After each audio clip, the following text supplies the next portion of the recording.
Você que acompanha a gente pela internet, depois vai assistir esse vídeo em casa, que o Senhor também fale com você, te abençoe nesse momento e enquanto esse vídeo durar aí no YouTube. Todos os outros ídolos que vocês viram até agora nessa série de estudos, se a gente quiser, a gente até consegue viver longe deles, sem ter contato com eles, administrá-los à distância. Ídolo, por exemplo, como da beleza. Assim, nas primeiras vezes em que eu olhei o espelho, eu ouvi o Senhor falando comigo: Marcos, desiste, não para mais na frente desse negócio não. Então assim, algumas paradas você consegue passar de letra, é só não olhar para o espelho, né? E aí você vai caminhar a vida. Conforto, existe muita gente que desprendida de confortos, que vive sem nenhuma dificuldade, desprendida da questão de conforto. Sexo, a questão da idolatria do sexo. Existem pessoas que são realmente celibatárias por convicção, por chamado, e que vivem de boa, sem nenhuma tentação nessa área. Popularidade, tem gente que se esforça para viver no anonimato, não quer ser popular em hipótese alguma. Mas o dinheiro, desde o momento do nosso nascimento, fica claro que sem dinheiro não vai dar para viver. Por mais que você seja desprendido de tudo, mas com relação ao dinheiro, até para a subsistência mínima, você vai precisar dele. Adquirir alguma comida, para adquirir algum teto, para adquirir uma cama, um cobertor, enfim, até para ser enterrado, alguém vai precisar de dinheiro para te enterrar. E não é barato. É caro para entrar nesse mundo e é caro para sair desse mundo. A única vantagem é que você, se for falecido, você não vai pagar essa despesa. Mas alguém vai pagar no seu lugar. O dinheiro em si não tem nada de ruim. Bens materiais, na verdade, são bênçãos que, como quase toda bênção que recebemos do Senhor, tem o potencial, tem a possibilidade, sim, de se transformar num problema para a vida da gente. Mas isso é culpa única e exclusivamente da gente. Só que o dinheiro, na lista de todos os ídolos que vimos até agora, o dinheiro pode oprimir o coração humano de uma maneira diferente de todos os outros ídolos. O dinheiro foi a única parada que Jesus deixou claro que pode assumir um status de divindade no nosso relacionamento com Ele. Da forma como eu me relaciono com o dinheiro, eu posso acabar transformando o dinheiro numa entidade muito parecida com o meu relacionamento com o divino. Jesus nos adverte desse perigo lá em Mateus 6, versículo 24. Quero ler só esse versículo com vocês. Mateus 6, você puder abrir ou ligar a sua Bíblia. Mateus 6, versículo 24.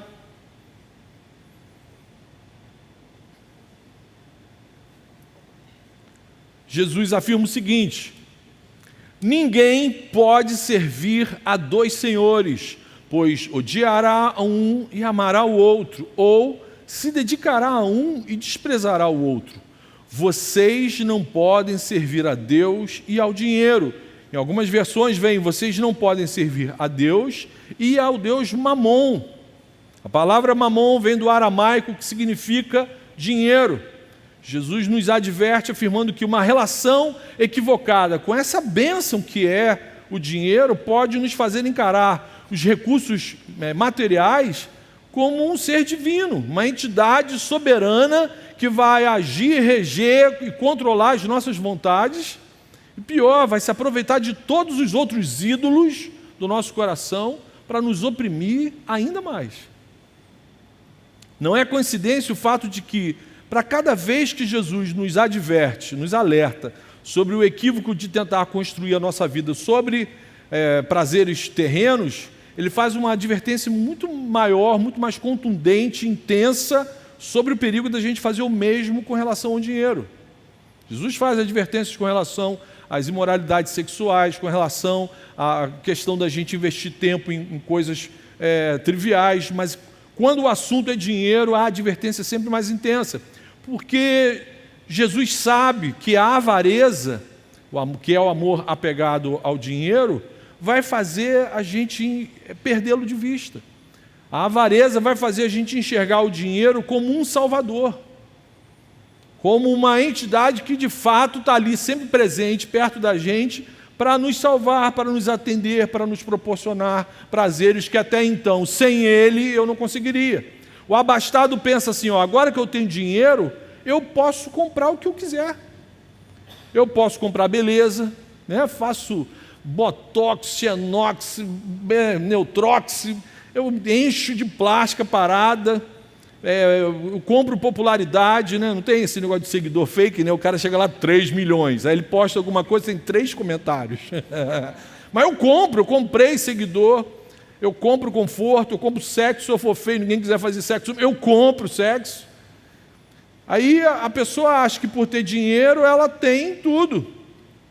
E eu repito, embora o dinheiro não seja em si uma coisa ruim, Jesus afirma que o dinheiro possui um poder incrível de nos afastar do Deus verdadeiro. O amor apegado ao dinheiro possui um poder incrível de nos fazer perder Jesus de vista. Essa é a grande advertência. Às vezes a pessoa nem tem dinheiro, não é nem abastada, mas a advertência e o perigo é o mesmo. Às vezes a pessoa é dura, está na pindaíba, mas ela é fissurada no dinheiro, em adquirir recursos materiais. E ela perde Jesus de vista mesmo não tendo nenhum dinheiro na carteira. Ou seja, o pecado da avareza, que é a idolatria pelo dinheiro, pode se manifestar em gente com muito dinheiro ou gente sem dinheiro nenhum. O apóstolo Paulo aprendeu com Jesus sobre essa advertência e fala isso para o seu discípulo Timóteo, lá em 1 Timóteo 6, versículo 10. Eu vou citar várias passagens, depois vocês devem anotar no que aparecer aí no telão, e depois assistir para pegar todas essas passagens para vocês estudarem. Mas 1 Timóteo 6,10, Paulo fala o seguinte para Timóteo: o amor ao dinheiro é a raiz de todos os males. Nessa cobiça por dinheiro, algumas pessoas se desviaram do verdadeiro caminho da fé. Paulo está falando isso para um discípulo. Timóteo, nessa cobiça por dinheiro, algumas pessoas se desviaram do verdadeiro caminho da fé e formaram a maior religião do mundo, o mamonismo. A maior religião do mundo é a religião dos adoradores de Mamon. É a religião dos adoradores do dinheiro. E ela aceita, ela permite que qualquer pessoa de qualquer outra religião, e até os que não têm religião nenhuma, façam parte dessa religião. Desde a antiguidade, o dinheiro possui o maior número de adoradores do planeta. Pessoas se casam, se divorciam, se matam, se envolvem com os outros ídolos do coração e morrem por causa dessa religião, por causa dessa adoração ao dinheiro. Amigos são traídos por 30 moedas de prata. O amor ao ídolo dinheiro é algo terrível. Grandes impérios foram construídos e destruídos por causa do dinheiro, por causa da ganância ao dinheiro. As grandes navegações do século XVI, que depois se transformaram nas grandes invasões e depois nos grandes massacres das populações nativas dos lugares invadidos, tudo isso aconteceu por causa da idolatria ao dinheiro. Ou você acredita que Cabral perdeu o vento e veio parar aqui no Brasil porque as calmarias? É dinheiro. O bichinho veio sedento por dinheiro. Se não tiver nada lá, eu vendo o que eu encontrar lá. Aqui na América do Sul, já que a gente está falando de Cabral, os portugueses e os espanhóis dizimaram. Toda vez que você for falar sobre entregar dízimo, nunca use essa expressão: hoje eu vou dizimar. Dizimar é matar gente, tá? Você entrega o dízimo. Hoje eu vou dizimar lá na igreja. Eu não vou nem no culto se você for dizimar alguém. Então assim, só que os espanhóis e os portugueses dizimaram várias nações nativas. Tudo por causa de Mamon. Tudo por causa do dinheiro. Olha só, todas as nossas boas ideias no campo da economia, da política, de todas as outras ciências, sucumbem e dão errado por causa de dinheiro. O cara sabe que aquele caminho ali vai dar certo, mas se eu fizer esse desvio aqui, vou ganhar muito mais. Até na área da saúde, muitas doenças que nós adquirimos foram produzidas por causa dessa ganância, dessa idolatria ao dinheiro. Só assim para a gente pensar, imaginar, supor aqui. Às vezes uma pandemia surge do nada, né? Aparentemente do nada, E de uma hora para outra, todo mundo tem que tomar um remédio que não remedia nada, e que parece também da noite para o dia o remédio, e tudo isso por causa de uma religião chamada mamonismo. Tudo por causa de dinheiro. Vejam, olhem aqui para o nosso país, toda essa vergonha, toda essa imundície que nas instituições que deveriam ser farol para a nossa população e que se desviaram da sua verdadeira vocação, todo esse desvio foi por causa da idolatria ao dinheiro. Os caras roubam numa quantidade que nessa existência aqui na Terra eles devem acreditar em várias outras reencarnações, porque não dá para gastar o dinheiro que eles roubam nessa existência aqui na Terra, né? O que, 80, 70, 90 anos, 100 anos, já eu quero gastar, não dá para gastar os trocentos milhões que os malucos roubam. E como que se combate e vence um pecado como esse? E aí, queridos, pecado só se vence com o sangue do Cordeiro, amém? Não tem outra forma de você vencer e lidar com o pecado. Só Jesus tem poder para nos salvar e nos livrar dessa confusão, repito, que nós mesmos criamos. Diante do que foi exposto, que lições nós podemos aprender com essa advertência que Jesus fez aqui em Mateus 6? Primeira lição, anote aí, faz um print, cadê? Eu já estou cegueta, não estou mais enxergando nada, mas vai aparecer aí para você, tenha fé. As bênçãos que recebemos nessa vida jamais preencherão um lugar que é só de Jesus. As bênçãos que o próprio Senhor vai conceder para a vida da gente jamais vão preencher o lugar que é só dele. Por mais que tenhamos muitas coisas, muitas posses, muitas bênçãos materiais, sejam de grande ou de pequeno valor, se a gente não tiver Jesus como nosso Senhor, como centro da nossa vida, como nosso suficiente Salvador, então a gente não tem a principal bênção do planeta, que é Ele. Se a gente tiver muita coisa, mas não tiver Jesus, a nossa alma vai continuar aflita, desesperada e incomodada por diversos ídolos. Eu tratei sobre esse assunto em outubro do ano passado, quando eu preguei sobre aquela passagem de Jesus com o jovem rico, lá em Marcos 10. Eu vou ler um pedacinho para vocês aqui, Marcos 10, de 21 a 23. Jesus tem aquele encontro com o jovem rico está querendo, perguntando para Jesus o que ele tem que fazer para herdar a vida eterna e para o céu. Aí Jesus olha para ele, a Bíblia diz o seguinte: Jesus olhou para ele e o amou e falou: cara, te falta uma coisa, vá, vende tudo que você tem, dá para os pobres e você vai ter um tesouro no céu. Depois vem e me segue. Diante disso ele ficou abatido e afastou-se triste, porque tinha muitas riquezas. Jesus olhou ao redor e disse aos seus discípulos: como é difícil aos ricos entrar no reino de Deus.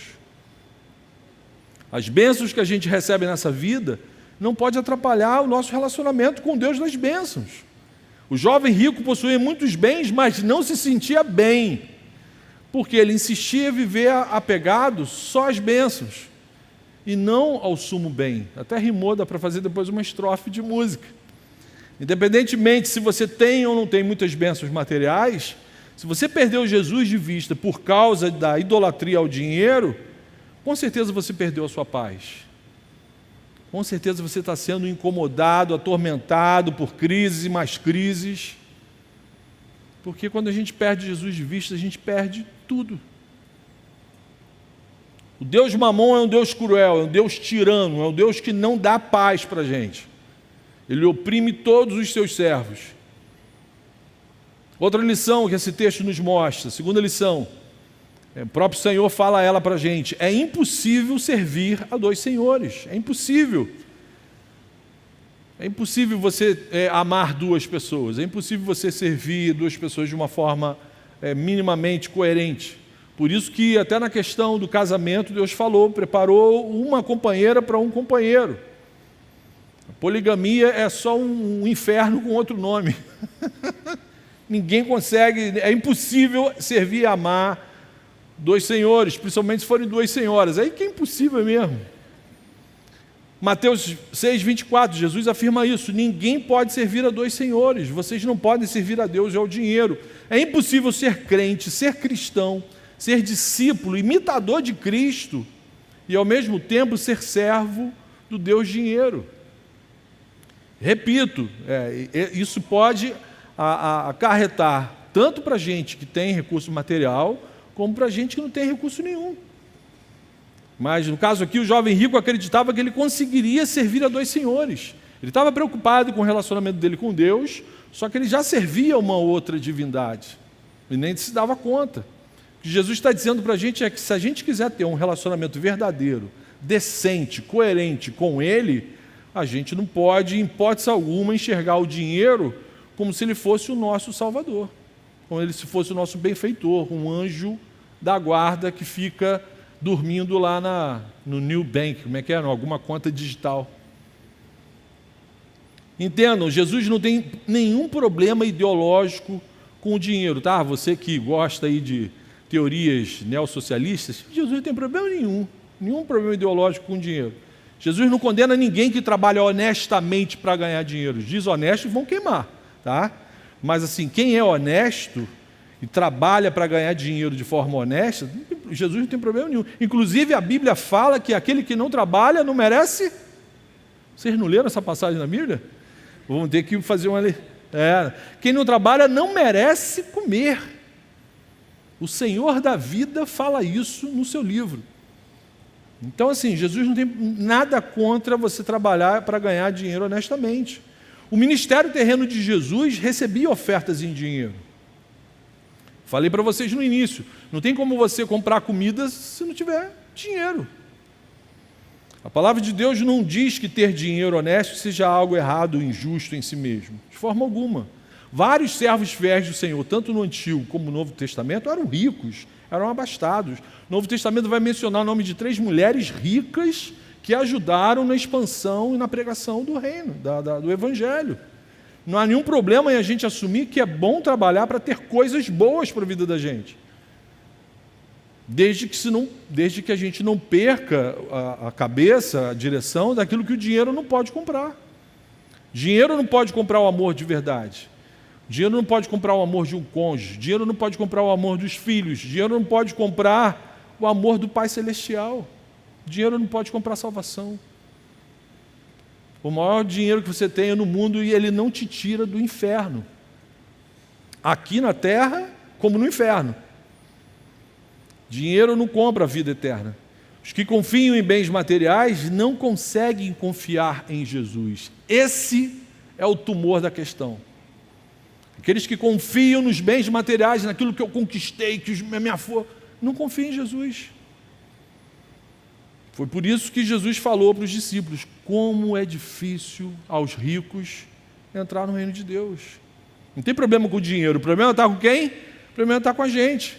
Jesus está ensinando que alguém é pegado o dinheiro, como o jovem rico, não consegue ter noção da pobreza, da carência, da miséria que ele tem de ter um relacionamento real com Deus, da graça de Deus.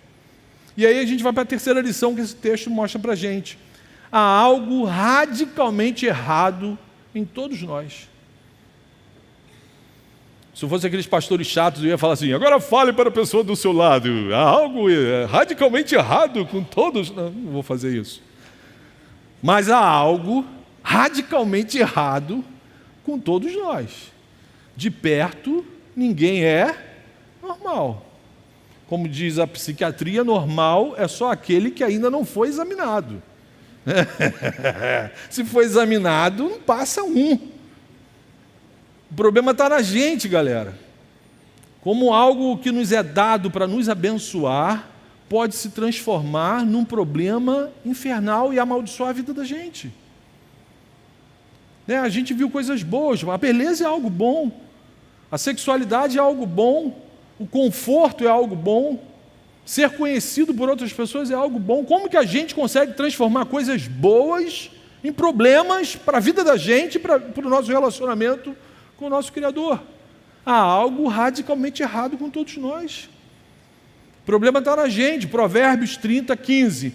A sanguessuga, não foi por acaso, foi intencionalmente que eu vi com essa camisa. Olha só, Provérbios 30, 15 diz: a sanguessuga tem 2 filhas, a saber, dá e dá. Há 3 coisas que nunca estão satisfeitas, 4 que nunca dizem é o bastante.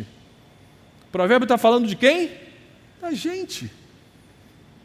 Há algo radicalmente errado com todos nós. A queda nos transformou em vermes anelídeos da classe dos irudíneos. A sanguessuga, um vampiro em forma de minhoca, que suga, que tem uma fome infernal, que nunca está satisfeito. Somos sanguessugas, somos seres insatisfeitos. Assim é a natureza humana, diz o poeta, quanto mais tem, mais quer. Sempre insatisfeita, faminta, insaciável, quer porque quer, porque quer. Um vazio incomoda a alma, nada satisfaz. A sanguessuga sempre quer mais. Poder, dinheiro, sexo e até rock and roll. São as regras do jogo impostas pelo Deus Mamon.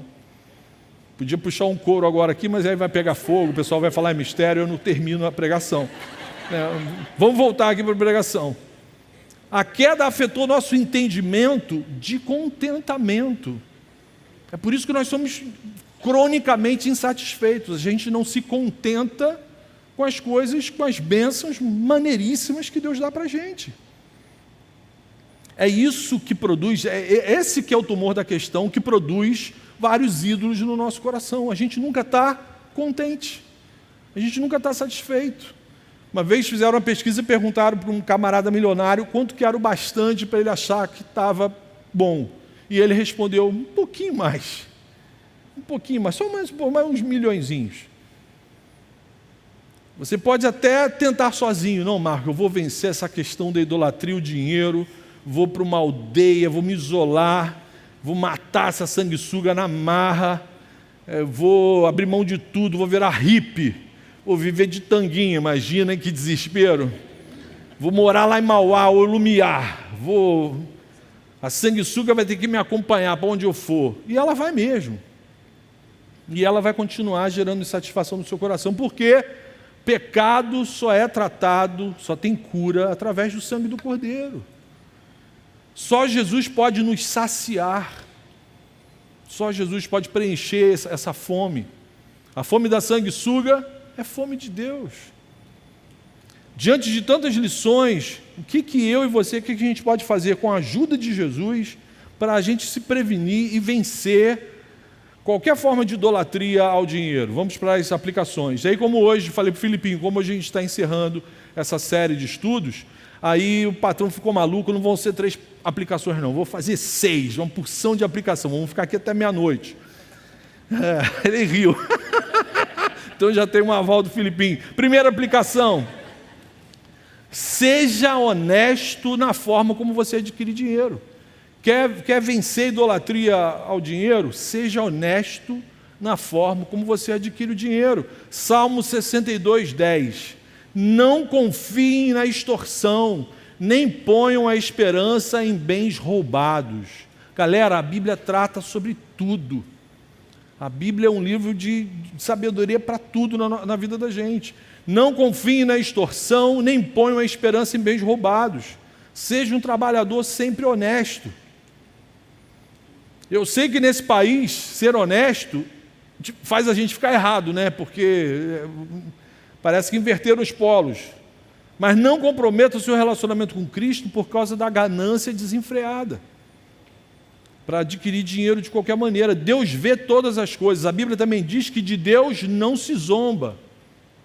Ele não vai deixar a desonestidade sem castigo, não. Esses que hoje roubam vão ter o dia deles de juízo.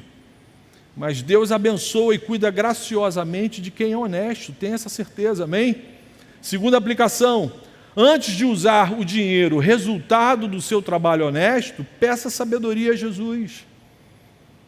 Se você já sabe que a queda fez uma confusão tremenda, né, que você tem uma porção de desorganização emocional, espiritual, administrativa, várias sequelas na sua mente, não sei se alguém te falou isso, mas eu estou falando, né? A Bíblia desengana as pessoas. Então você que estava achando que era inteligente, você podia ser muito mais inteligente. A queda te emburreceu. Então assim, você trabalhou, ganhou dinheiro honesto, peça sabedoria a Jesus para gastar isso de uma forma correta. Lucas 14, 28. Qual de vocês, se quiser construir uma torre, primeiro não se assenta, calcula o preço da torre para ver se tem dinheiro suficiente para completá-la? Antes de usar o dinheiro que Deus te deu, peça sabedoria a Ele para estabelecer as prioridades corretas para o uso do dinheiro.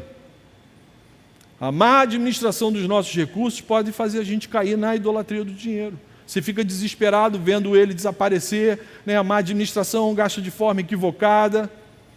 Por isso, a terceira aplicação é: seja organizado em sua administração financeira. Seja organizado na sua administração financeira. Provérbios 21:5. Os planos bem elaborados levam à fartura, mas o apressado, o desorganizado, sempre acaba na miséria. Olha só, Salomão, um tempão atrás, antes de você ser espermatozoide, já tinha escrito isso. Os planos bem elaborados levam à fartura, mas o apressado, o desorganizado, sempre acaba na miséria. Por isso que o Filipinho fez aquele curso. Poupar para quê? Seja organizado, seja um mordomo zeloso. Evite gastos por impulso ou lucro fácil. Cuidado com as pirâmides de Bitcoin. Teve uma porção de crente que dançou nessa parada aí. Seja zeloso. A gente é mordomo das bênçãos do Senhor. Você sabe o que é mordomo? Lembra do Batman? Batman é só da minha época, né? Vocês só veem Dragon Ball Z, essas paradas, né? Mordomo é aquele cara que tem acesso a tudo, mas nada é dele, né? O mordomo Alfred do Batman lá, ele tinha acesso ao Batmóvel, ao Bat-cinto de segurança, tinha acesso ao Batman, mas, cara, nada lá era dele, era do Bruce Wayne. Igual a gente tem acesso a uma porção de coisa, mas nada é nosso, tudo do Senhor. A gente é mordomo, a gente tem que tratar de forma organizada das coisas do Senhor. João Batista fala isso.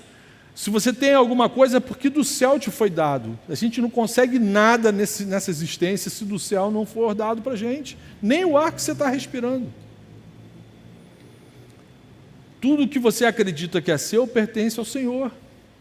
Até o seu namorado e a sua namorada. Por isso trate com cuidado, porque é do Senhor. Amém, igreja?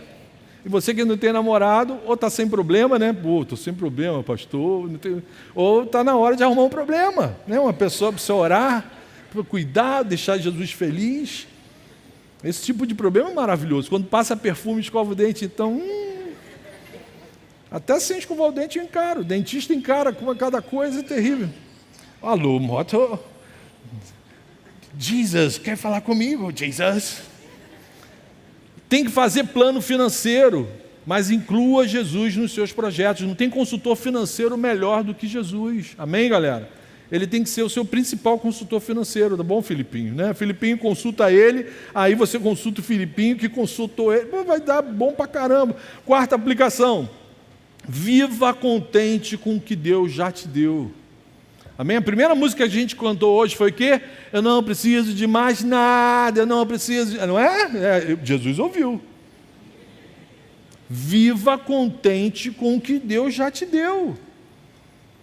O descontentamento, essa insatisfação crônica provocada pelas filhas da sanguessuga, tem um poder terrível de nos transformar em adoradores do Deus dinheiro.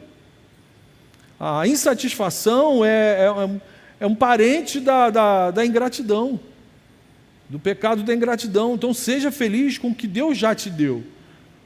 O pai, quando vê que você está satisfeito com aquilo que Ele já te deu, o pai tem prazer em te dar mais. Parte do Senhor o desejo de surpreender a gente, concedendo muito mais do que a gente precisa. Mas você tem que exercer contentamento. Trouxe várias passagens aqui para falar sobre esse assunto. Hebreus 13:5. Conservem-se livres do amor ao dinheiro e contentem-se com o que vocês têm, porque Deus mesmo disse: nunca o deixarei, nunca o abandonarei. Se o Senhor está cuidando da gente, por que eu não estou contente? Por que eu não estou satisfeito? Por que eu não estou feliz? 1 Timóteo 6, de fato, a piedade com contentamento é grande fonte de lucro, pois nada trouxemos para esse mundo e dele nada podemos levar. Por isso, tendo o que comer e com o que vestir, estejamos com isso satisfeitos. Amém, amiguinho? Você tem o que comer? Eu comi pra caramba, vocês estão vendo aqui. Você tem o que vestir, não está andando pelado?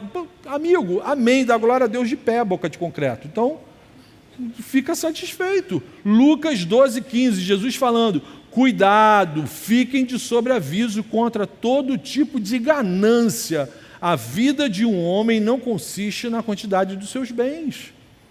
Não tem problema ter dinheiro, não tem problema ter recursos, não tem problema você ter bens, mas a vida de um homem não consiste na quantidade dos seus bens. Essa ganância destrutiva aqui é pecado. Galera, repetir, Deus sabe de tudo que a gente precisa. E Ele mesmo tem prazer em nos conceder muito mais. A insatisfação constante é uma forma de ingratidão. Isso é terrível. Quinta aplicação: busque primeiro o reino de Deus. Busquem primeiro o reino de Deus. Mateus 6,31. Portanto, não se preocupem dizendo o que vamos comer, o que vamos beber, o que vamos vestir, pois os não crentes, aqueles que não confiam no cuidado de Deus, é que correm atrás dessas coisas. Mas o Pai Celestial sabe que vocês precisam delas. Busquem, pois, em primeiro lugar o reino de Deus e a sua justiça, e todas essas coisas lhes serão acrescentadas. Amém? A Bíblia está dizendo aqui para a gente, cara, prioriza o reino na sua vida, prioriza o reino nos seus relacionamentos, prioriza o reino e a justiça de Deus, e todas as coisas materiais, inclusive, vão ser acrescentadas. Nessa vida e no porvir. Este é o principal conselho financeiro da Bíblia, que protege imensamente a gente das garras da idolatria do dinheiro. Quando a nossa prioridade é o reino de Deus, todas as outras necessidades são supridas, de forma surpreendente, todas as necessidades. O Deus Mamon fica sem poder nenhum para nos seduzir quando eu estou buscando e priorizando o reino de Deus. E para concluir, sexta aplicação, viu, passou rápido, acho que eu vou esticar. Sexta aplicação: seja sempre generoso. Amém? Uma forma da gente matar e sufocar o Deus Mamon é exercendo generosidade. Provérbios 11, 24 e 25. A quem dê generosamente e vê aumentar suas riquezas, outros retêm o que deveriam dar e caem na pobreza. O generoso prosperará. Quem dá alívio aos outros, alívio receberá. Aleluia, aleluia. Galera, se o Deus a quem servimos é o dono de tudo, e é Ele quem cuida da gente em todas as nossas necessidades, então a nossa preocupação na administração das bênçãos materiais deveria ser prioritariamente como que eu vou usar esse dinheiro para abençoar uma outra pessoa. Como que eu vou usar esses recursos que o Senhor tem me concedido, porque Ele tem me dado saúde, garra, disposição? Como que eu vou usar parte desses recursos para ser generoso com outra pessoa? Nossa principal crise cristã deveria ser essa. E não ver anjo, né, ter mistério, ter revelação, desenrola o rolo, não. Nossa preocupação deveria tirar o nosso sono. Deveria ser: Senhor, o Senhor tem me abençoado, estou ganhando mais do que eu merecia, mais do que eu deveria. O Senhor me dá sabedoria para usar esses recursos para abençoar o Teu reino, para abençoar outras famílias, outras pessoas. Como que eu vou utilizar esses recursos materiais para abençoar outra pessoa, Senhor? Galera, o sacrifício de Jesus precisa ser o padrão da nossa generosidade para com as outras pessoas. O que diz a Bíblia? Deus tanto nos amou que generosamente nos deu o seu Filho amado. E esse que tem que ser o nosso padrão de relacionamento com os bens materiais. Amém? Seja um adorador apaixonado apenas por esse Deus. Que Jesus nos abençoe sempre, amém? Vou chamar o Felipe aqui nesse momento para fazer uma oração.